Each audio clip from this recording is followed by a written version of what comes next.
Hello, Mr. Daldis here with your Chapter 15, Section 2 reading, Spanish and the Portuguese Colonies in the Americas. A flood of Spanish settlers and missionaries followed the conquistadors to Spain's new empire.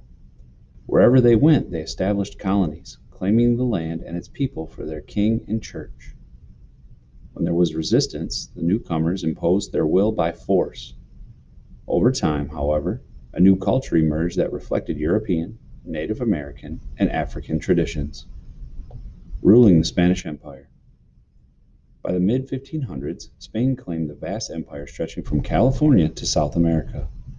In time, it divided these lands into four provinces, including New Spain, today's Mexico, and Peru. Governing the provinces, Spain was determined to maintain strict control over its empire. To achieve this goal, the king set up a Council of the Indies to pass laws for the colonies. He also appointed viceroys, or representatives who ruled in his name, in each province. Lesser officials and audiences, or advisory councils of Spanish settlers, helped the viceroy rule. The Council of the Indies in Spain closely monitored these colonial officials to make sure they did not assume too much authority. Spreading Christianity. To Spain, winning the souls for Christianity was as important as gaining land. The Catholic Church worked with the government to convert Native Americans to Christianity. Church leaders often served as royal officials and helped to regulate the activities of Spanish settlers. As Spain's American empire expanded, church authority expanded along with it. Franciscans, Jesuits, and other missionaries baptized thousands of Native Americans. They built mission churches and worked to turn new converts into loyal subjects of the Catholic King of Spain. They also introduced European clothing, the Spanish language, and new crafts such as carpentry and locksmithing. Where they could, the Spanish missionaries forcibly imposed European culture over Native American culture. Controlling trade. To make the empire profitable, Spain closely controlled its economic activities, especially trade. The most valuable resources shipped from Spanish America to Spain were silver and gold. Colonists could export raw materials only to Spain and could buy only Spanish manufactured goods. Laws forbade colonists from trading with other European nations or even with the Spanish colonies. When sugar cane was introduced to the West Indies and elsewhere, it quickly became a profitable resource. The cane was refined into sugar, molasses, and rum. Sugar cane, however, had to be grown on plantations, which were large estates run by an owner or the owner's overseer, and plantations needed large numbers of workers to be profitable. Encomienda, a system of forced labor. At first, Spanish monarchs granted the conquistadors encomiendas, the right to demand labor or tribute from Native Americans in a particular area. The conquistadors used this system to force Native Americans to work under the most brutal conditions. Those who resisted were hunted down and killed. Disease, starvation, and cruel treatment caused drastic declines in Native American populations. The encomienda system was used in the mines as well as on the plantations. By 1540, tons of silver from the Potosi region of Peru and Bolivia filled Spanish treasure ships. Year after year, thousands of Native Americans were forced to extract the rich ore from dangerous shafts deep inside the Andes Mountains. As thousands of Indians died from the terrible conditions, they were replaced by thousands more. A Spanish priest speaks out. A few bold priests, like Bartolomé de las Casas, condemned the evils of the encomienda system. In vivid reports to Spain, Las Casas detailed the horrors that the Spanish rule had brought to the Native Americans and pleaded with the king to end the abuse. Prodded by Las Casas, Spain passed the new laws of the Indies in 1542. The laws forbade enslavement and abuse of Native Americans, but Spain was too far away to enforce them. Many Native Americans were forced to become peons, workers forced to labor for a landlord in order to pay off a debt. Landlords advanced them food, tools, or seeds, creating debts that workers could never pay off in their lifetime. Bringing workers from Africa. To fill the labor shortage, Las Casas urged colonists to import workers from Africa. He believed that Africans were immune to tropical diseases and had skills in farming, mining, and metalworking. Las Casas later regretted the advice because it furthered the brutal African slave trade. The Spanish began bringing Africans to the Americans as slave labor by the 1530s. As demand for sugar products skyrocketed, the settlers imported millions of Africans as slaves. They were forced to work as field hands, miners, or servants in the houses of wealthy landowners. Others became skilled artists and artisans. Within a few generations, Africans and their American-born descendants greatly outnumbered European settlers through the Americas. In the cities, some enslaved Africans earned enough money to buy their freedom. Others resisted slavery by rebelling or running away. Checkpoint. What was the encomienda system? Colonial society and culture. In Spanish America, the mix of diverse people gave rise to new social structure. The blending of Native American, African, and European peoples and traditions resulted in a culture distinct to the Americas. Cultural blending.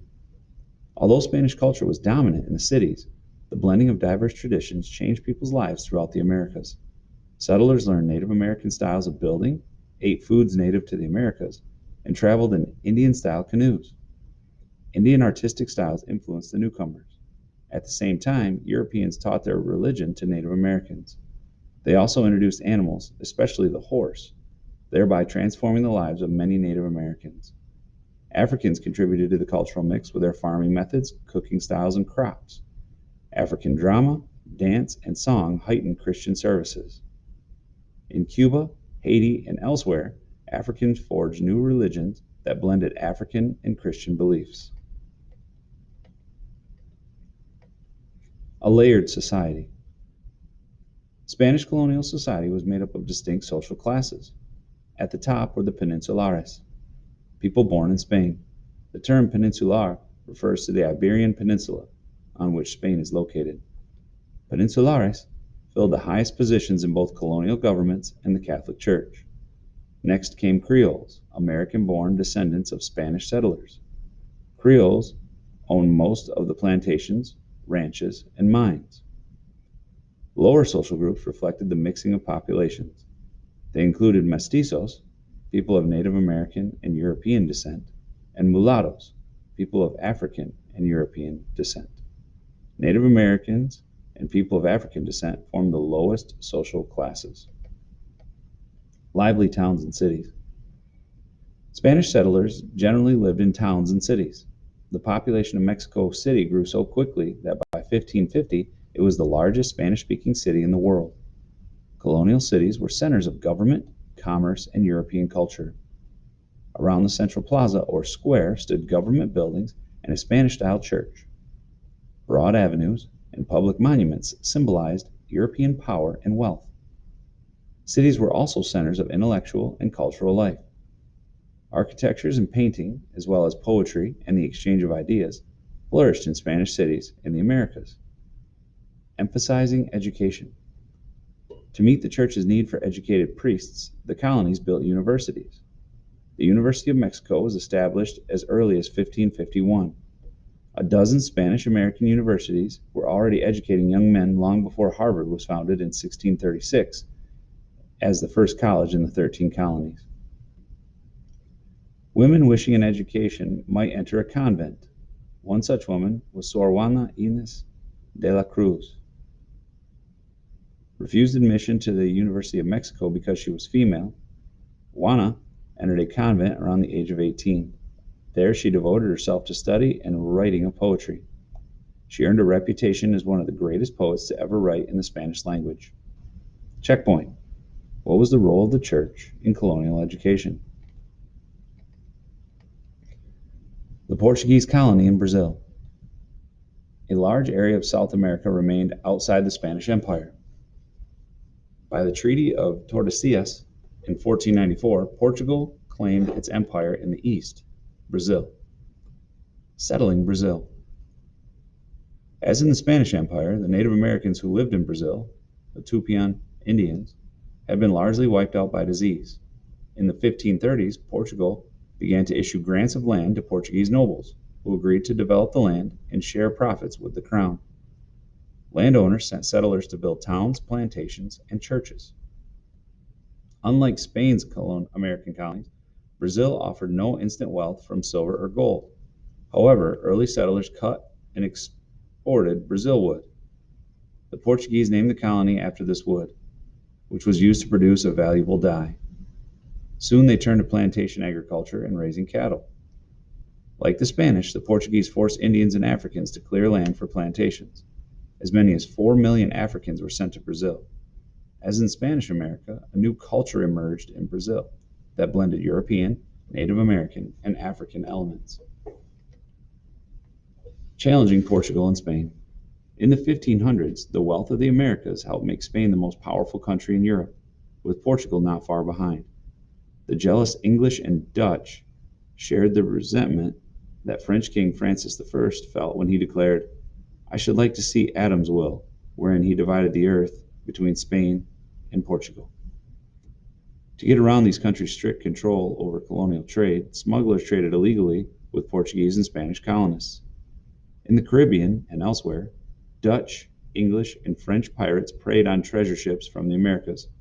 Some pirates, called privateers, even operated with the approval of European governments. Other European explorers continued to sail the coasts of the Americas, hunting for gold and other treasure, as well as a northwest passage to Asia. Checkpoint. What was Brazil's economy based on? That's the end of Chapter 15, Section 2. Thanks for listening. We'll see you next time.